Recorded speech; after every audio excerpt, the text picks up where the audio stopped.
Aleluia, glória a Deus.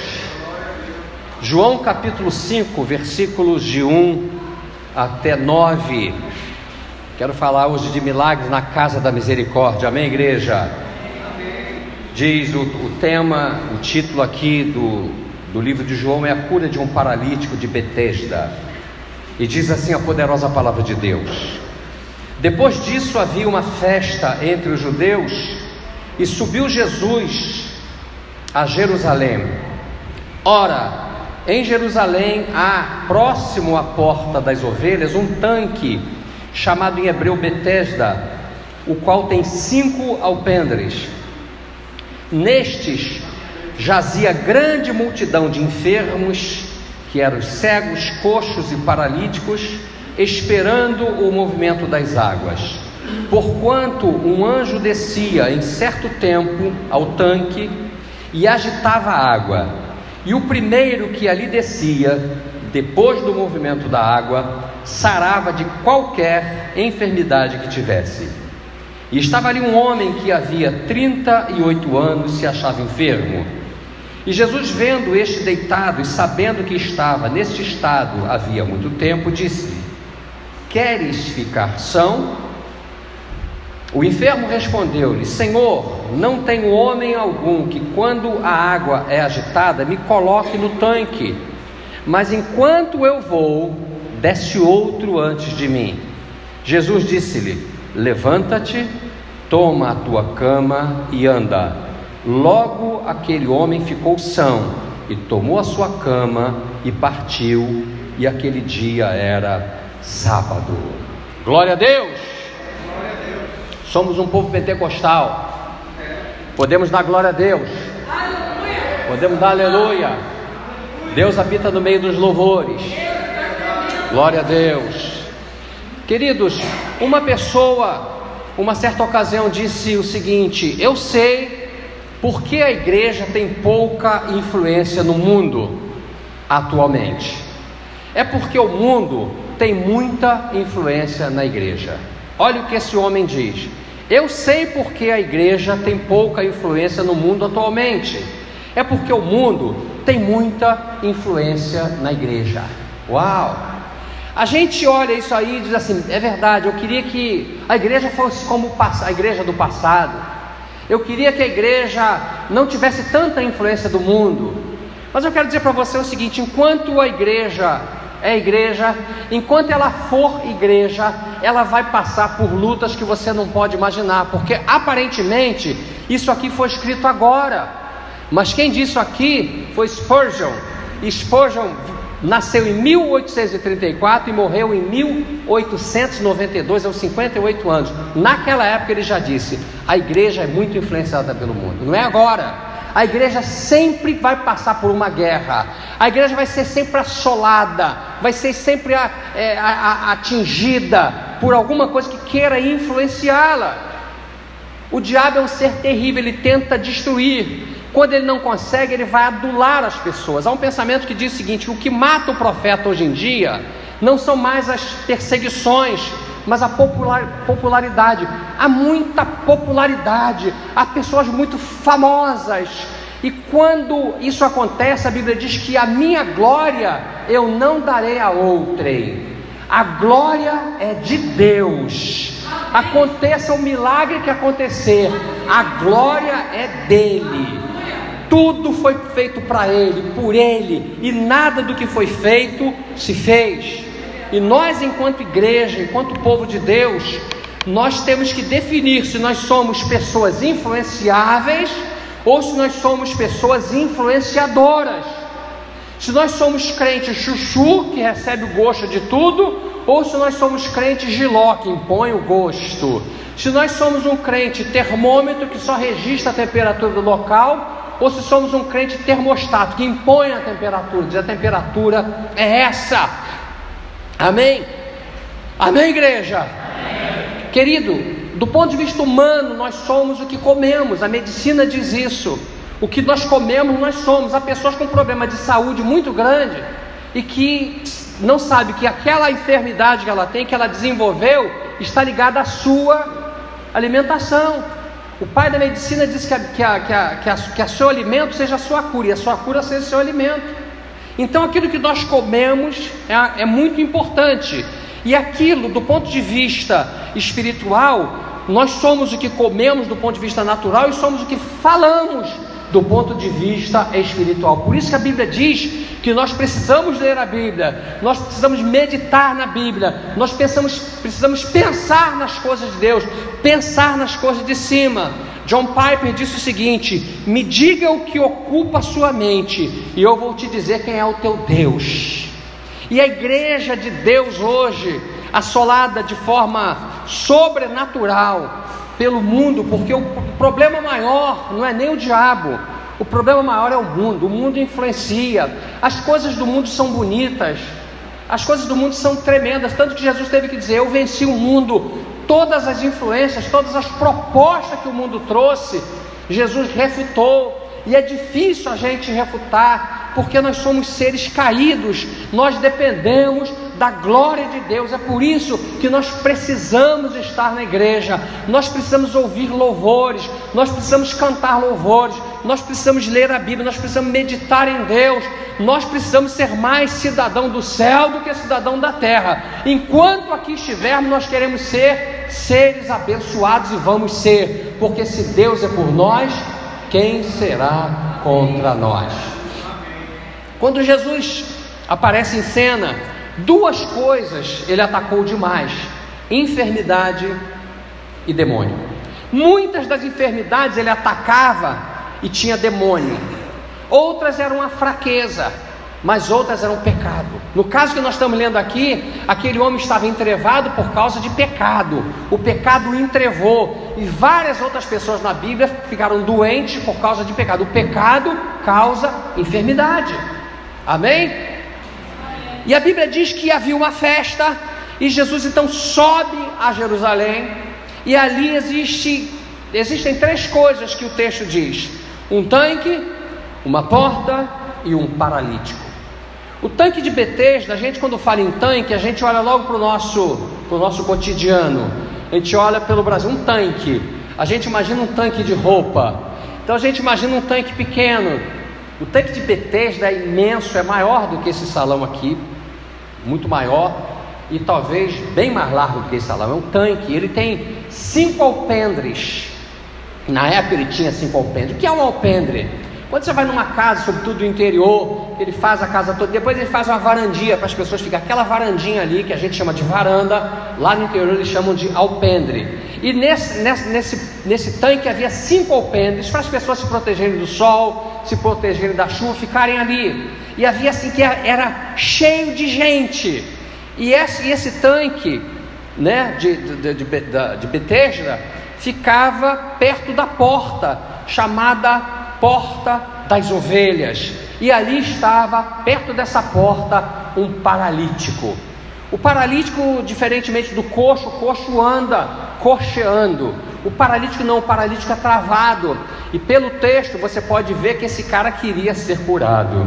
A vida às vezes nos coloca alguns empecilhos para saber se a gente quer mesmo.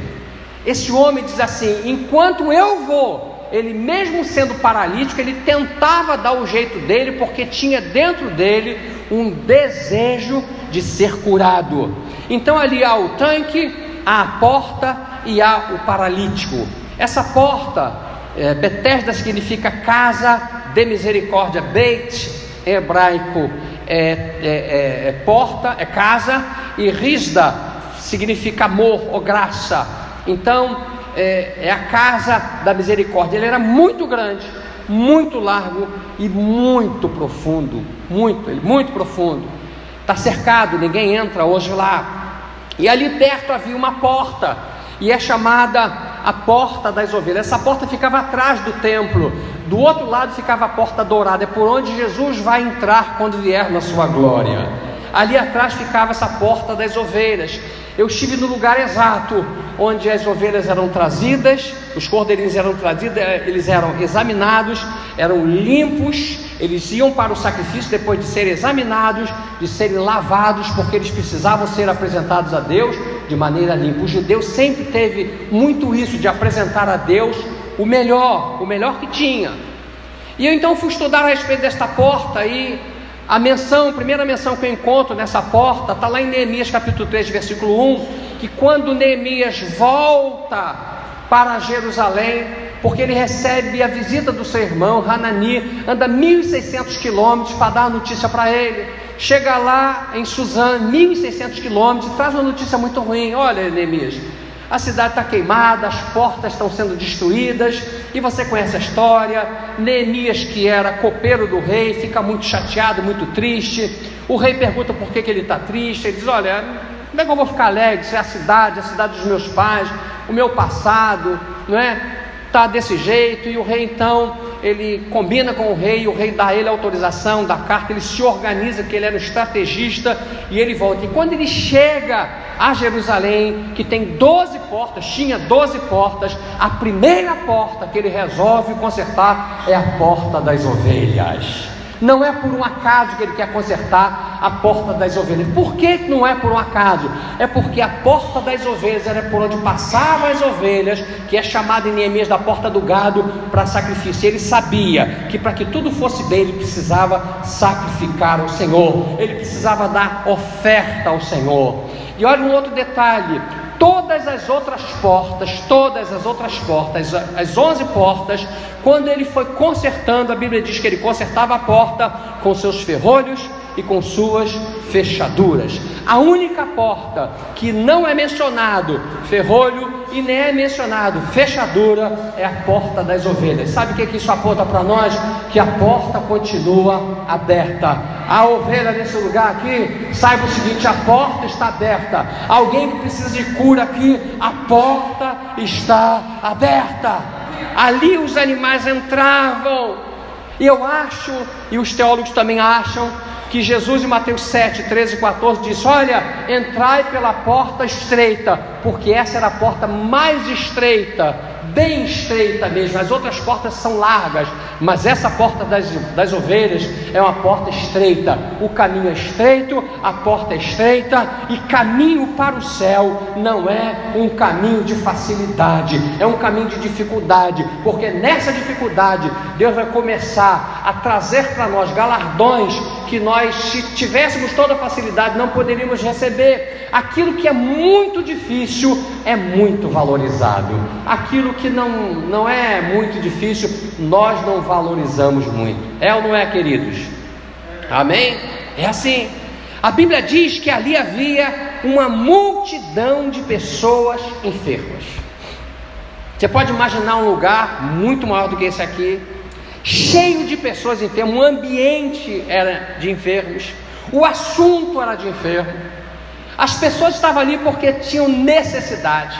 De vez em quando um anjo descia e agitava a água, e o primeiro que pulasse ali era curado. Então, teoricamente, não era uma coisa legal, não era uma coisa boa, porque quem precisava menos era curado primeiro. Se o cara podia correr, ele estava apenas com o dedo inflamado, ele pulava lá, ficava curado. E o cara paralítico, o cara cego, o cara coxo, ficava para trás. Então não era uma coisa muito legal, não era uma coisa muito lógica. Apesar de ser a casa da misericórdia, essa atitude não era uma coisa muito misericordiosa, porque o Pai da misericórdia vai chegar naquele lugar. O Pai da misericórdia vai chegar ali e vai colocar as coisas no lugar. O Pai da misericórdia vai encontrar um homem deitado ali, diz a Bíblia, paralíticos, cegos e coxos em grande multidão. A palavra grega para multidão é pletos, grande massa, fala de uma imensidão de pessoas, uma imensidade, muita gente. O assunto era o seguinte: eu preciso ser curado. Escute o que eu vou dizer. Os valores no mundo são diferentes dos valores que nós temos hoje. Hoje o mundo não está dando mais valor à família. Há atrizes, há atores que têm dito o seguinte: que a mulher é dona do seu corpo, então ela tem que abortar a hora que ela quiser, que ninguém manda no corpo dela. Claro que não manda, ela pode fazer o que ela quiser, mas se ela engravidou, ela não engravidou sozinha, ela precisou de um parceiro. E as pessoas começam a desvalorizar a vida. Ver o filme de uma criança sendo cortada dentro do útero por ser puxada aos pedaços é coisa de cortar o coração. Quando nós olhamos um gatinho ali e vê uma pessoa e pisa no gato, um cachorrinho, seja o que for, nós ficamos com o coração partido. E há pessoas que não têm nenhuma pena, nenhum dó de um ser que não pode se defender, não tem para onde correr. Deus dá valores diferentes. A terra é um troço pequenininho no universo. O Sol 1.200.000 vezes maior do que a Terra. Existem bilhões de sóis, milhões de vezes maior do que a Terra. Mas a Terra, do ponto de vista de Deus, é o centro do universo. A Terra é o centro do universo. Israel é o centro da Terra. Jerusalém é o centro de Israel. O templo é o centro de Jerusalém. O Santo dos Santos é o centro do templo. A arca é o centro do Santo dos Santos. Jesus é o centro de tudo. Jerusalém é o centro de adoração. Você é o objeto maior de Deus, do seu amor e de sua misericórdia. E a igreja é o lugar, que é a casa da misericórdia hoje, onde Ele quer falar com você. Você é o objeto maior do amor de Deus. Isso fica comprovado aqui. Isso fica comprovado que Ele foi ali porque Ele sabia que havia pessoas que tinham as suas necessidades. A Bíblia não fala à toa, não fala de qualquer maneira de cura, tantas vezes de cura, só do diabo e do inferno. 44% das palavras de Jesus foram a respeito do inferno ou do diabo, porque Ele quer combater isso. Amém, queridos? Amém? Deus é um Deus que me ama, é um Deus que te ama, é um Deus que diz que se Deus é por você, ninguém pode ser contra você, ninguém, a enfermidade não pode ser contra você. E sabe de uma coisa, não existe limite para Deus curar, querido. Eu sinto que Deus quer fazer cura hoje aqui. Eu sinto que há pessoas que vão sair daqui hoje curadas. Eu sinto que no decorrer dessa semana pessoas vão sentir alguma coisa, vão perceber que estão curadas. Não importa o tipo de enfermidade que você tiver, Deus vai curar hoje criança nesse lugar, jovem nesse lugar, adulto nesse lugar, porque Ele é um Deus que ama, Ele não quer você doente. Eu quero dizer para você, receba essa palavra. Deus não quer ver você passando necessidade, assim como você não quer ver seu filho passando necessidade. Imagina você estar na sua casa e sabe que seu filho que casou está passando necessidade, ou então ele está na sua casa, ele quer iogurte e você não pode dar. Isso machuca o seu coração. Você imagina, nós que somos maus, sabemos dar boas dádivas, você pode imaginar o coração de Deus como fica doído. Deus não quer que o seu povo, que você fique mendigando. A Bíblia diz: nunca vi o justo desamparado, nem a sua descendência a mendigar o pão. Deus não quer que você fique sofrendo, porque Ele levou as nossas dores, as nossas enfermidades, e Ele também não quer que a gente fique se lamentando, mas Ele quer que nós fiquemos adorando o seu nome. Qual é o projeto de Deus para a sua vida? Quando o povo saiu do Egito para ir para a terra prometida, Deus disse assim: eu quero um povo sacerdotal. Na cabeça de Deus, do ponto de vista de Deus, todas as tribos seriam tribos sacerdotais. Mas quando houve o caso do bezerro de ouro, as 11 tribos perderam essa condição, e só uma tribo que não aderiu ao culto, a tribo de Levi, passou a ser então a tribo sacerdotal. Mas um dia Deus criou a igreja, Ele criou a igreja dele, Ele lá em Jerusalém derramou o seu Espírito e criou a igreja dele. Em Apocalipse capítulo 1 versículo 6, Apocalipse capítulo 5 versículo 10 e Apocalipse capítulo 20 versículo 6, a Bíblia diz assim: e nos fez reis e sacerdotes para Deus. O ponto de vista de Deus é que nós somos reis e sacerdotes para Ele. Amém? Amém. Glória a Deus, glória a Deus. A Bíblia fala nesse texto que nessa porta das ovelhas havia 5 alpendres. Tudo na Bíblia tem um sentido. Não é por um acaso que a Bíblia vai citando os números. 5 aponta para a harmonia, porque o 5 está no meio. 5 aponta para os sentidos, os nossos 5 sentidos que temos. Aponta para a misericórdia, quando Jesus disse que aquela mulher tinha 5 maridos. aponta para os 5 pães, provisão, 5 pães e 2 peixinhos que ele fez na multiplicação, aponta para os 5 livros da lei, base de toda a Bíblia, aponta para as 5 virgens prudentes e as 5 nécias, aponta para as colunas do templo. Na frente do templo havia 5 colunas, desde o deserto até Jerusalém havia 5 colunas, aponta para as 5 características de Jesus: maravilhoso, conselheiro, Deus forte, Pai da eternidade, príncipe da paz. Aponta para os ministérios: apóstolo, professor, evangelista, pastor e doutor. Aponta para a responsabilidade, aponta para o trabalho, que nós temos 5 dedos nas mãos, 5 dedos nos pés, e aponta para o equilíbrio, que os dedos dos pés são o que faz o nosso equilíbrio e o nosso impulso. É tudo isso que Deus quer para a sua vida nesta noite. Querido, se você não crê que Deus vai te curar esta noite, eu estou crendo por você, eu estou crendo que Deus vai operar na sua vida. Ali havia uma multidão de necessitados. É interessante que nós, humanamente falando, não gostamos de viver no meio de pessoas necessitadas. Isso é humano. Nós gostamos de viver no meio de pessoas que não têm problemas. Nós gostamos de viver no meio de pessoas bonitas. Nós gostamos de viver no meio de pessoas cheirosas. O ser humano é assim. Quando a gente se converte, a gente começa a lutar contra isso. A gente começa a não, Senhor, eu preciso estar no meio desse povo. Jesus amava pecador, amava doente, amava necessitado. Ele ia atrás dessas pessoas porque o coração dele se movia a isso. Às vezes, queridos, sabe o que eu tenho percebido? É que Deus nos abençoa de forma homeopática. A homeopatia é caracterizada por pequenas doses, e Deus às vezes nos abençoa de dose homeopática. Sabe por quê? Porque nós somos muito vaidosos, nós somos muito orgulhosos. Espiritualmente falando, se nós recebemos algo de Deus, está arriscado a gente querer humilhar o nosso querido irmão. Se Deus nos abençoasse de forma total, se Ele quiser fazer isso, se Ele abençoar assim completamente, nós vamos nos engasgar com nós mesmos, nós vamos nos afogar no nosso orgulho, nós vamos tropeçar na nossa altivez, nós vamos cair na nossa vaidade. Nós somos seres especiais demais. Vamos achar que Deus abençoa a mim porque eu sou especial, e abençoa o outro um pouquinho porque ele não é tão especial. E nós também não somos seres gratos. Nós oramos quando vamos fazer uma viagem, e quando chegamos esquecemos de agradecer pela viagem. Quando vamos sair, dizer: Senhor, cuida dos maus motoristas, Senhor, nos abençoa, e vai embora. Quando vamos viajar de avião, oramos ali: Senhor, abençoa o piloto, abençoa a decolagem, abençoa a aterrissagem. E quando a gente chega lá, a gente esquece e não para dizer: Deus, obrigado porque o Senhor me protegeu. Nós somos seres assim. E sabe o que Jó disse em capítulo 13, versículo 15? Ainda que ele me mate, nele esperarei. Amém. Deus gosta disso. Ainda que ele me mate, eu espero nele.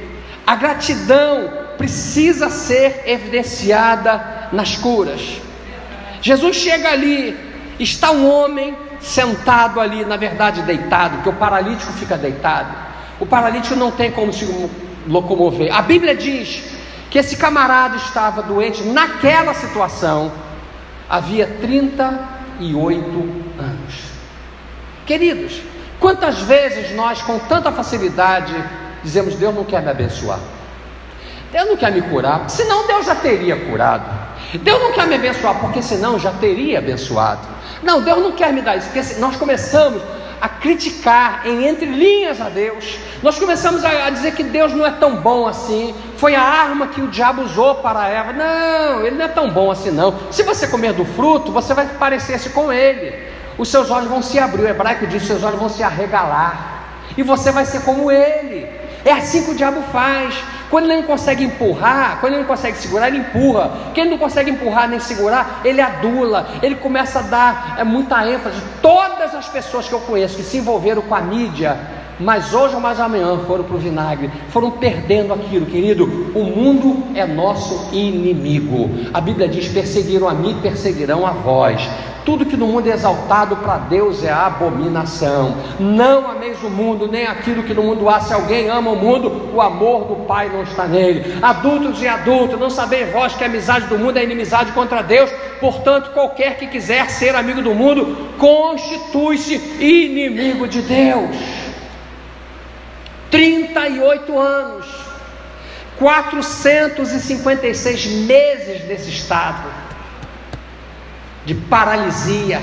A palavra é uma transliteração, paralíticos, do grego. 13.680 dias paralítico, querendo ser curado e crendo. Ele procurava tudo, e ali quando disseram: tem uma água lá que quando é mexida, quando um anjo do céu desce, porque provavelmente não visse um anjo, mas visse o mover das águas, aquela barulheira, aquelas ondas. Quando o anjo mexe aquela água, qualquer que desce, ele podia dizer assim: poxa, mas eu sou paralítico, antes de mim tem um cego, antes de mim tem um coxo, antes de mim tem uma pessoa que tem um problema menor, eu jamais vou conseguir chegar lá. Mas ele ia todos os dias, ele estava ali todos os dias, ele dizia: uma hora vai chegar a minha cura. Querido, eu quero dizer uma coisa para você, você que está esperando, uma hora vai chegar a tua bênção. Continua crendo, continua orando, continua glorificando, e já começa a agradecer, já começa a cantar o hino da vitória, porque numa hora Deus resolve te abençoar. Ele vai dizer: hoje eu vou abençoar, hoje eu vou te curar. Amém. Esse homem estava ali por causa de pecado, tanto que Jesus disse: olha, eu vejo que já estás bom, agora é o seguinte, não peques mais não, para que não te suceda coisa pior. Se ele estava naquele estado e era pecado, coisa pior você pode imaginar o que vem, né? Coisa pior ainda, ele estava ali. Quantas pessoas, deixa eu dizer uma coisa que às vezes impede a cura, quantas pessoas estão doentes por falta de perdão? Querido, há 33 sinônimos para a doença. Há pessoas que não conseguem ser curadas porque não conseguem perdoar. Lembra quando a Bíblia diz: olha, se você não perdoar aquele que te feriu, o vosso Pai Celestial também não vai perdoar vós. É nessa hora. E se você não perdoar, ele vai te entregar aos verdugos. São demônios que vão aturricar a vida da pessoa, azucrinar. Azucrinar vem de um demônio chamado azucrim, que é o demônio de perturbação. Ele vai porque você não perdoa. Há pessoas que não perdoam, há pessoas que têm problemas de ossos, como Davi, por exemplo, que depois do pecado ele teve problema de ossos. Há pessoas que têm problema de ossos porque não se dá com o irmão, não se dá com a irmã, não consegue perdoar, não tem jeito. Jesus perdoou-lhe de tantas coisas, mas ele não consegue perdoar uma do irmão. E não importa se ele fez várias vezes, porque Jesus disse assim: se teu inimigo pecar contra ti 7 vezes no dia, e 7 vezes ele vier e disser assim: eu estou arrependido, perdoa. E Pedro perguntou: mas eu tenho que perdoar o meu inimigo até 7 vezes? Ele disse: não, mas até 490 vezes.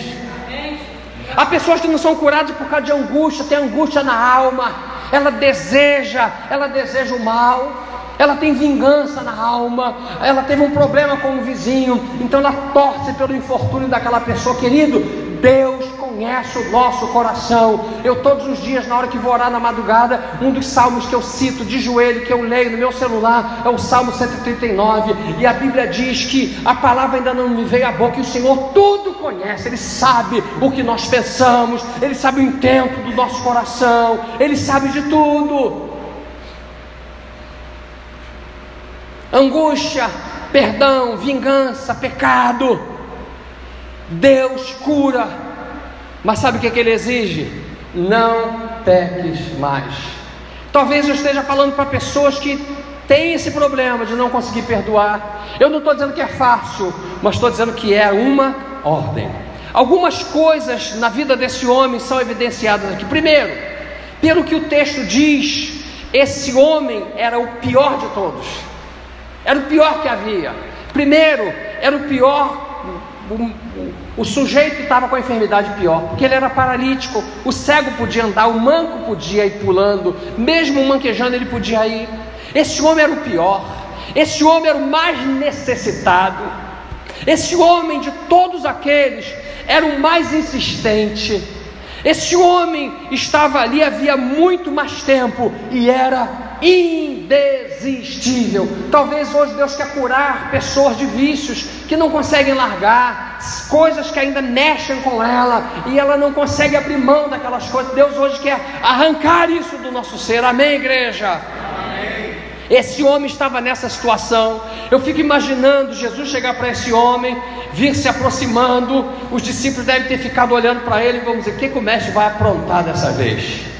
Está ali aquele monte de gente, aquele bolo de pessoas, milhares ou dezenas ou centenas, milhares talvez não, mas centenas com certeza, porque o lugar era muito grande. E Jesus vai passando, e os discípulos dizendo: meu Deus, aonde ele vai? O que o mestre vai fazer hoje? O que ele vai aprontar hoje? Ele vai, e vai dizendo: com licença, passou por tantas pessoas que estavam ali prostradas e chega perto daquele homem. E olha para aquele homem, imagina aquele homem deitado, porque a Bíblia diz que ele estava deitado na sua cama. Aquele homem vivia olhando para Deus, mas não conseguia ter contato com Deus. Ele vivia olhando para o céu, mas não conseguia enxergar no céu. E Jesus chega para esse homem e faz a pergunta mais absurda que você pode imaginar: queres ficar são? Você quer ficar são? Qualquer pessoa diria: mas é uma pergunta sem nenhuma razão, é uma pergunta sem nenhum... Queres ficar são? O homem poderia ter tido uma resposta grosseira: qual é a tua, Senhor? Se eu quero ficar são. Alô? Não está vendo que eu estou aqui deitado? Claro, estou aqui de bobeira. Quer ficar são? Não, estou esperando o bonde passar. Não. Queres ficar são? Você está afim de ficar curado? Quer ficar curado? Engraçado que nós somos tendenciosos a olhar para a situação.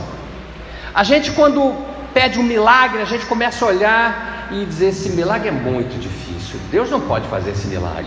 Ou então a gente começa a imaginar como é que Deus vai fazer o milagre. E Deus tem as suas formas.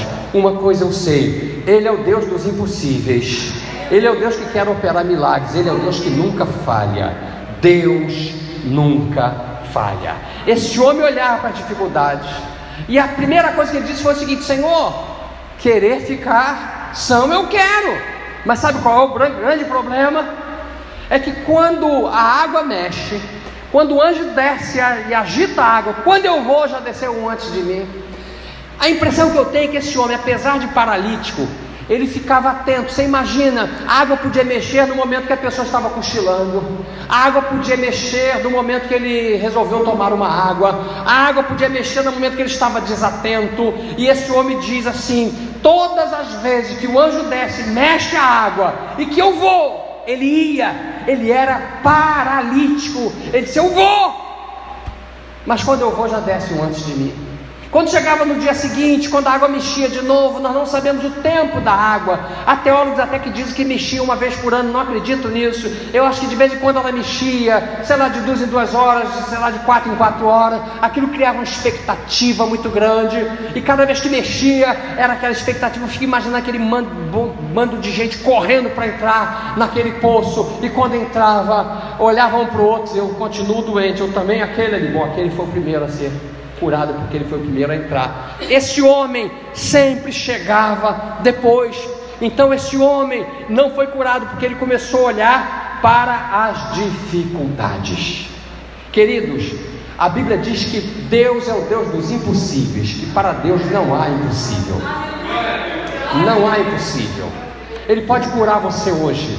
Ele quer curar você hoje. Eu fico vendo algumas coisas na Bíblia, e 3 características de coisas que Jesus operou. Primeiro, quem podia ir a ele, ele curava. A pessoa que podia ir, ele curava. Por exemplo, os 10 leprosos foram a ele, disseram: mestre, nós somos leprosos. Eles podiam ir, eles eram leprosos, mas podiam andar. Então eles foram a ele. A mulher do fluxo de sangue, Verônica, morava em Cesareia de Filipe, com toda a sua enfermidade. Ela podia ir a ele, e quando tocou na orla das suas vestes, ele ficou curado. O homem que tinha a mão mirrada, ele podia andar, ele tinha a mão mirrada, era a mão direita. Diz a tradição que ele era um pedreiro, era o ganha-pão dele. Ele podia andar, e quando ele vai a Jesus, ele estende a mão: estende a tua mão. Um leproso procurou Jesus e disse: ó Senhor, se o senhor quiser, o senhor pode me limpar. Ele disse: quero ser limpo. Quem podia ir a ele, ele curava. Há pessoas que não podiam ir a ele, mas pessoas podiam levar até ele. A Bíblia diz que havia um paralítico que foi levado por 4. Então quando as pessoas podiam ir a ele, ele curava. Quando não podia, mas as pessoas iam até ele, ele curava.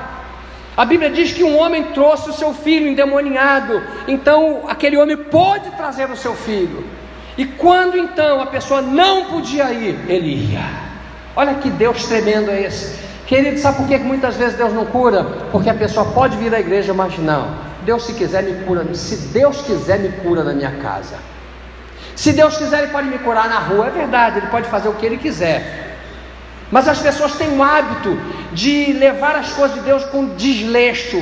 Eu não preciso fazer campanha. Se Deus quiser, Ele me cura. Eu oro e Deus fala. Eu fico às vezes impressionado com pessoas que são tão espirituais. Não, como é que tem negócio de igreja? Não, de pastor. Eu e Deus é papo reto. Eu tenho canal direto com Deus. Ele quebra todo o paradigma. Ele quebra tudo aquilo que a Bíblia diz e diz o seguinte: eu não preciso de ninguém, querido. Todos nós precisamos de um pastor. Eu tenho um pastor. O meu pastor, meu nome dele, amor? Arcélio Luiz. Tem um pastor que é o pastor Laude Jair. O Laude Jair está sob cobertura do pastor César Castelhanos. O pastor César Castelhanos está sob cobertura do pastor Paul Yang Cho, que tem a maior igreja do mundo, quase 1 milhão de pessoas. E o pastor Paul Yang Cho está sob cobertura de um pastor batista nos Estados Unidos, que é uma igreja pequena, mas é a cobertura do Paul Yang Cho. É assim que as coisas fazem. Todos nós precisamos, eu dou satisfação. Nesse dia 11 agora o café foi mudado e eu não vou, eu já liguei para o meu apóstolo, já falei: meu apóstolo, eu não vou poder ir, eu já tinha um compromisso acertado que eu não posso desfazer agora. Ele falou: amém, no próximo nós vamos estar juntos. Todas as vezes que eu não vou, eu aviso: não vou poder ir, por isso eu quase nunca deixo de ir. Mas eu tenho um pastor, eu tenho uma cobertura, e tem pessoas que não precisam porque são boas demais.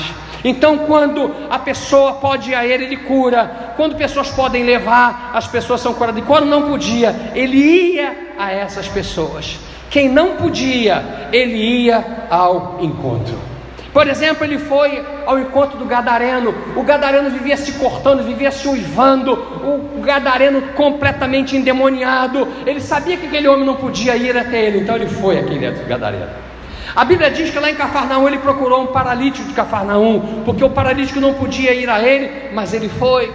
Uma menina de 12 anos passou mal, e então essa menina morreu. Ela estava tão adoentada que não podia ir, pediram para ele ir. E quando ele vai, chega a notícia que ela já tinha morrido, então ela não podia mais vir, ele foi.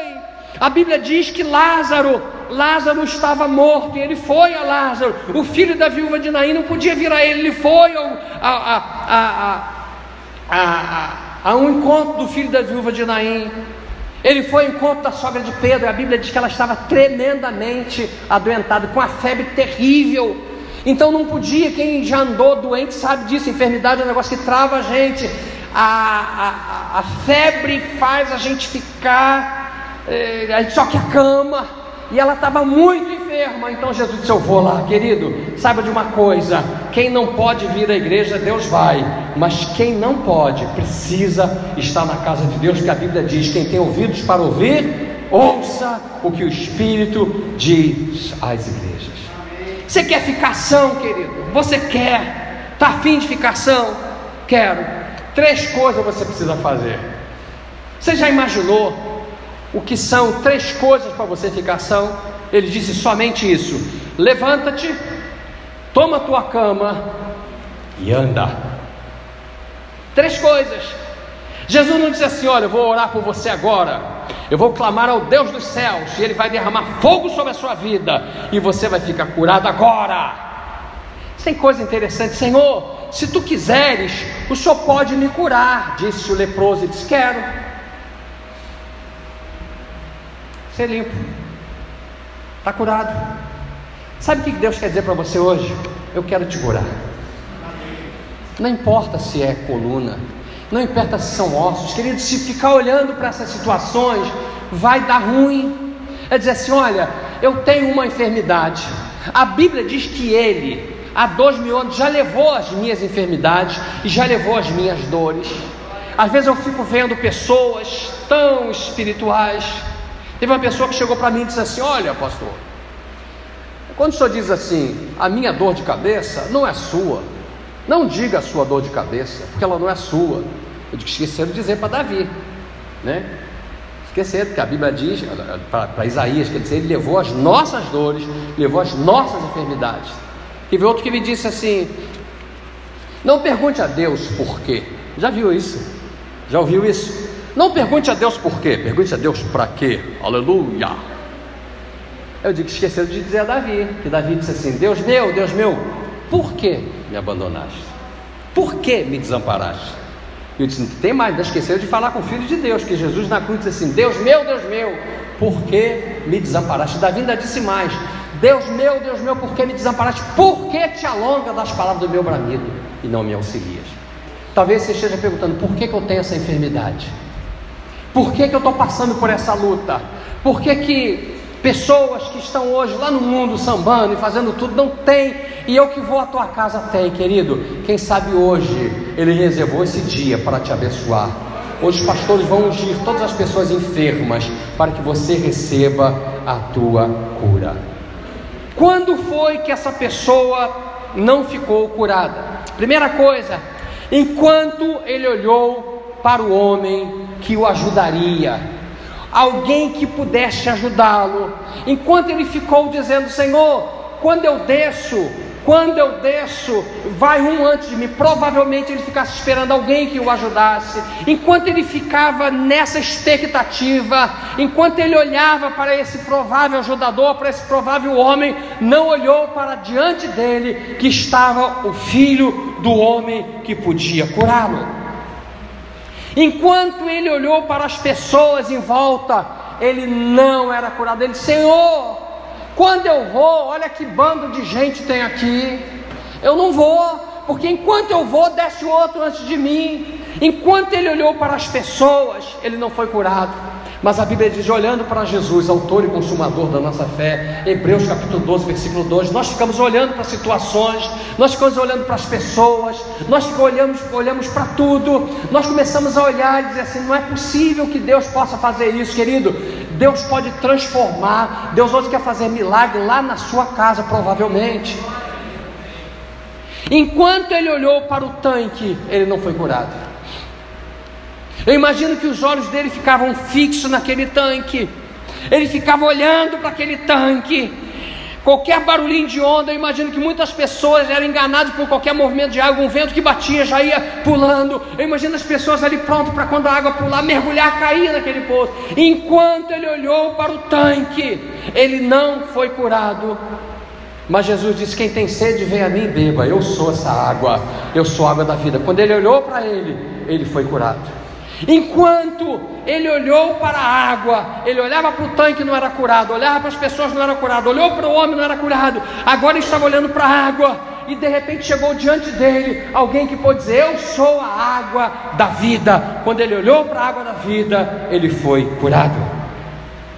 Quando aquele homem olhava para a porta, porque todos os dias ele ia até ali e ficava perto da porta das ovelhas, enquanto ele olhava para aquela porta, ele não era curado. Mas chegou uma pessoa que disse: olha, eu sou a porta, quem entrar por mim, entrará, encontrará passagem, vai entrar, vai sair. Eu sou a porta estava ali e a porta está aqui hoje. A água da vida está aqui hoje. Aquele que diz: quem tem sede, vem a mim e beba, está aqui hoje, nesse lugar, para curar, para mexer as águas, para borbulhar as águas, para dar a declaração de que você pode ser curado hoje. Enquanto ele olhou para o caminho, ele disse: Senhor, quando eu vou, desce outro antes de mim. Ele olhava o caminho que ele tinha que percorrer, porque todo mundo ficava no alpendre. Então do alpendre até lá tinha um caminho a correr até chegar ao poço. Você imagina 5 pessoas saindo ao mesmo tempo de um lugar para encontrar só aquele. Enquanto ele olhava o caminho, ele não era curado, mas diante dele estava aquele que pôde dizer: eu sou o caminho, a verdade e a vida. O caminho estava ali. Ele não precisava fazer aquele caminho, ele precisava fazer este caminho para chegar à cura. Enquanto ele olhou para as dificuldades, ele também não foi curado. Mas quando ele olhou para aquele que disse: olha, para os homens isso é impossível, mas para Deus tudo é possível. O que é tudo, querido? O que é tudo? É tudo. Tudo é tudo. Deus pode fazer tudo o que Ele quiser. Ele criou o mundo com a sua palavra. Ele fez uma declaração: haja luz, e houve luz. Haja separação entre águas e águas. Haja isso, haja aquilo. Ele só dizia e as coisas iam acontecendo. Esse homem olhou para Jesus. Esse homem ouviu Jesus, mas teve uma coisa interessante: ele obedeceu. Ele não só olhou, ele não só ouviu, mas ele obedeceu. Você imagina, o camarada está numa cama, entrevado, 38 anos. Querido, escute bem, fique com o seu braço engessado por 3 meses, depois tente estender o seu braço. Ele atrofia, ele perde vigor, ele perde força, ele fica fino, ele perde massa. Para você esticar o teu braço, vai ter que fazer uma fisioterapia gradativa, para até você chegar, para conseguir esticar o braço. Depois de esticar o braço, vai ter que fazer exercício para ele crescer de novo, porque a nossa mente, o nosso cérebro entende o seguinte: já que não vai usar, eu não preciso encher de músculo. Tanto é verdade, quando a pessoa faz exercício, quanto mais peso ela puxa, mais o organismo vai aumentando, porque diz, ele está fazendo força, eu preciso botar mais músculo para ele conseguir puxar. E aí a pessoa puxa mais músculo, vai crescendo ainda mais. Pega uma pessoa que quebrou o pé, ela anda com aquele gesso no pé, 1 mês, quando ela tira a perna, automaticamente sobe, porque ele está acostumado com aquele peso, e aí a perna sobe. Querido, qualquer pessoa que ficou entrevada durante algum tempo necessita de um período de fisioterapia. E se não tem fisioterapia, se é lá no interior, a pessoa vai crescer com aquele defeito, desenvolve um defeito porque ele não faz adequadamente, e a pessoa diz assim: ele teve um problema, ele quebrou o pé, e aí nunca mais ele andou corretamente, ele manca hoje por causa daquilo, porque ele não fez um trabalho. Querido, se você pegar qualquer coisa do seu corpo, qualquer parte do teu corpo, e atrofiar, e segurar, uma perna que seja, o braço que seja, daqui um pouco, quando for tirar o gesso, você vai perceber uma diferença grande, você vai ter falta de habilidade para usar. Aí Jesus olha para esse homem, que estava deitado havia 38 anos, e diz assim: levanta-te, toma a tua cama e anda. Para o outro ele diz: toma o teu leite e anda, vai para a tua casa. Como é que alguém que está deitado, querido, você já percebeu que quando você está deitado e você levanta de repente, não dá uma tontura? Nós já sentimos isso, né? Levanta daquela tontura assim, porque não há sangue no cérebro. Então até que o sangue vai para o cérebro demora um pouco. Então várias pessoas têm isso. Levanta rapidamente, dá aquela tontura, tem que segurar, não é? Dá aquela tontura. Você imagina um camarada, 38 anos, paralítico, com tudo parado, os nervos travados. Por isso que a Bíblia está dizendo que Deus é o Deus dos impossíveis. Ele podia dizer assim: olha, vamos fazer o seguinte, você está curado, mas você precisa procurar uma fisioterapeuta, uma pessoa para começar a passar um creme em você, para pegar aquele choquinho e colocar na sua perna, para fazer uma aplicação de infravermelha, para fazer alguma coisa, para te dar um anti-inflamatório, para o seu músculo começar a soltar. Não! Pega a tua cama, meu filho, levanta e anda. Querido, Deus quer curar nessa noite, eu creio nisso. Você crê? Nessa noite nós vamos orar por cura. Eu não sei quanto tempo a gente vai ficar aqui orando por cura, mas eu quero orar por você nessa noite. Vamos ficar de pé, querido. Vamos nos levantar. Pastor, eu preciso de cura. Eu preciso de cura. Eu preciso de cura. Você precisa de cura, eu não sei do que você precisa, mas se você precisa de cura, pode vir. Pastor, eu preciso. Algo precisa acontecer na minha vida. Eu queria que você viesse.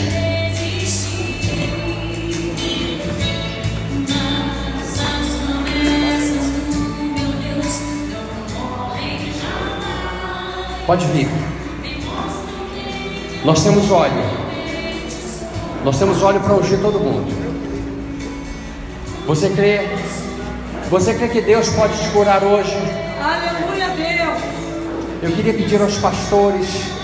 Ah, pastor, eu também tenho enfermidade. Mesmo tendo enfermidade, se você sentir de Deus, mesmo enfermo, você tem autoridade hoje de ungir. Aleluia. Não importa o que seja, nós temos óleo para ungir. Está aqui um litro de óleo. Tem mais óleo no meu gabinete. Pode pegar lá aquele litro de óleo lá. Temos óleo. Aleluia. Vamos ungir. Tem bastante óleo aqui, ó. Queria que dividisse esse óleo com os pastores. Vamos ungir. Pastor, você quando estiver ungindo, Deus vai estar te ungindo.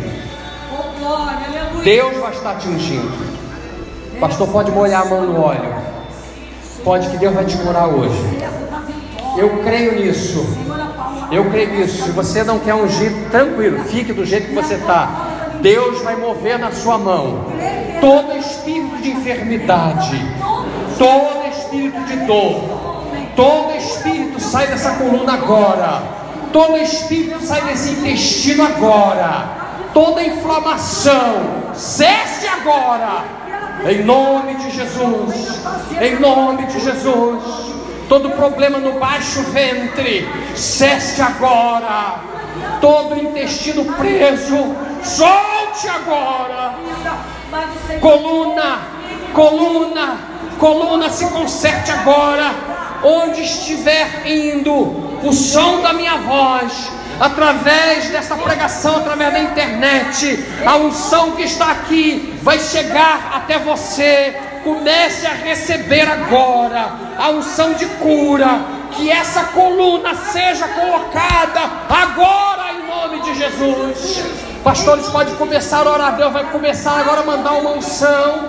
Deus vai começar a mandar uma unção. Deus vai começar a mandar unção neste lugar. Coloca a mão no lugar da tua enfermidade para facilitar, para que os pastores e obreiros comecem a colocar a mão nesse lugar. Coloca a mão no lugar da tua enfermidade, querido. Aí Deus vai tirar isto agora. Toda coluna se conserte agora. Toda hérnia de disco se conserte agora. Toda pressão se conserte agora. 12/8 pressão. Toda a pressão que está aqui, o mesmo Deus que chegou na casa da misericórdia está na igreja da misericórdia. Todo mal vai ter que sair, porque quando a casa da misericórdia é visitada pelo Deus da misericórdia, algo de sobrenatural vai acontecer. Comece a receber agora. Não olhe para a sua enfermidade, olhe para o Jeová Rafá. Olhe para aquele que cura. Olhe para aquele que está tocando em você através dessas mãos. Os pastores que estão aqui hoje. Comece a receber. Comece a receber a cura, querido. Comece a receber. Comece a declarar. Comece a cantar o hino da vitória.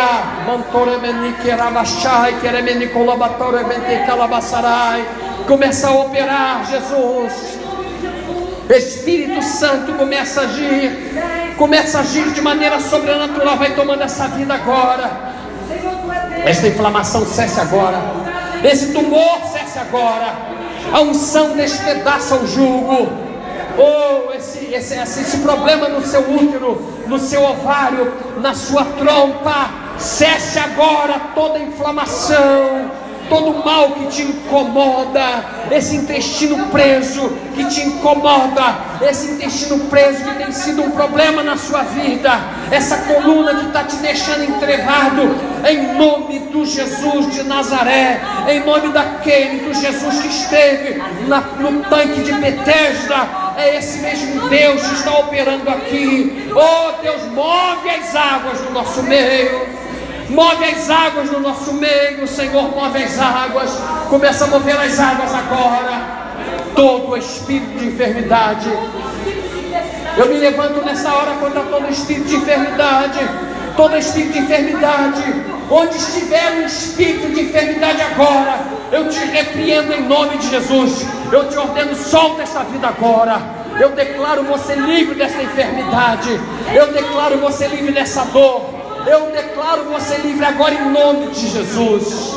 Eu orei toda madrugada para que Deus te curasse, e Deus vai te curar agora. Não importa quem seja você, não importa se você é jovem, não importa se você é adulto, não importa se você é criança, não importa, não importa, não importa, não importa, não importa, não importa. Deus vai te curar agora. Espírito de enfermidade vai saindo dela agora. Espírito de enfermidade vai saindo dele agora. Sai dessa mente agora. Sai dessa mente agora. Vai sair desse estômago agora. Vai sair desse pulmão agora. Pulmão se seque agora. Todo espírito contrário. Vamos lá, demônio. Você é espírito de enfermidade. Espírito de enfermidade. Você que está alojado nesse ombro. Você que está alojado nesses ossos, nesses músculos, nesse nervo. Em nome de Jesus eu te ordeno, sai! Sai! Sai! Deus tem espírito de cura. Deus tem espírito de saúde. Todo problema de músculo agora, todo problema de músculo, todo problema de inflamação muscular agora. Oh, Deus é Deus. Deus pode te curar e vai te curar agora. Todo espírito de enfermidade no seu músculo agora. Não importa o nome da sua enfermidade, não importa o que você está sentindo, o que importa é que há um Deus que cura. Há uma palavra liberada sobre a sua vida. Receba essa cura agora. Receba essa cura agora na sua coluna. Receba essa coluna, esse problema agora sendo curado no seu estômago. Recebe agora essa cura na tua pele. Essa doença de pele, essa enfermidade na sua pele, comece a receber agora em nome de Jesus. O mesmo Deus que operou lá no passado é o mesmo Deus de hoje, porque a Bíblia diz que Ele é o mesmo ontem e hoje e eternamente. Ele não mudou, não vai mudar, nunca vai mudar. Ele está aqui nesta noite. A casa da misericórdia está aqui hoje. Essa é a casa da misericórdia. E misericórdia é algo que você não merece. É por isso que Ele curou aquele homem que tinha uma enfermidade, o fruto do pecado. Porque quando nós queremos a cura, nós ficamos achando que precisamos encontrar merecimento em Deus. Mas a casa da misericórdia é a cura que vem através de algo que nós não merecemos. Nós não merecemos a cura, mas Ele é misericordioso. E as misericórdias do Senhor são a causa de nós não sermos consumidos. As misericórdias do Senhor se renovam a cada manhã. Deus é o Pai das misericórdias. A misericórdia do Senhor não tem fim. Todos os dias são dias de misericórdia. E eu estou declarando isso na sua vida. Eu estou declarando, saindo daqui não peques mais. Saindo daqui, comece a receber a sua cura e profetizar a sua cura. Comece a profetizar. Você já recebeu uma unção, algo você recebeu. Eu creio que você hoje foi tocado pelo Espírito de Deus. Eu creio que hoje a cura se estabeleceu na sua vida. Se você recebe isso, se você crê nisso, se expresse diante do Senhor. Aleluia. Nós vamos orar de uma forma sobrenatural a oração de Jabez, a oração que diz bem alto: que me alargues as fronteiras, que seja comigo a tua mão, e me preserve do mal, de modo que não me sobrevenha aflição. Senhor, eu creio nesta oração. E eu declaro, Senhor, que ao sairmos daqui não haverá bala perdida, assalto, tentativa de assalto. Nós pedimos a tua bênção sobre a vida do Jean Nascimento Brasil, que levou um tiro de fuzil. O Senhor é Deus de perto, o Senhor é Deus de longe, o Senhor é Deus de misericórdia. Estende a tua mão, Senhor, leva espírito de vida, Senhor, a este homem, ao Jean, Senhor. E eu declaro que ao sairmos daqui não haverá bala perdida, assalto, tentativa de assalto, colisão, queda, atropelamento, luxação, torção. Nada vai te atingir. Ao andar por esses caminhos, os anjos de Deus já desceram com armas espirituais, com veículos espirituais. O Deus da cura continua a operar. para te proteger em todo lugar. Eu profetizo uma semana de vitória. Eu profetizo hoje a cura do Jean. Eu profetizo Deus visitando com a equipe invisível lá naquele hospital. Eu profetizo que é uma semana de bênçãos na sua vida, de grandes alegrias na sua vida. Aonde você for, Deus estará contigo. Onde você colocar a sua mão, Deus estará contigo. Creia nisso, receba isso. Se você recebe isso, você crê nisso, se você crê na sua cura e profetiza a sua cura, se expresse diante daquele que vive, que reina para todo sempre. Bem forte esse aplauso, em nome de Jesus. Deus te abençoe. Aleluia.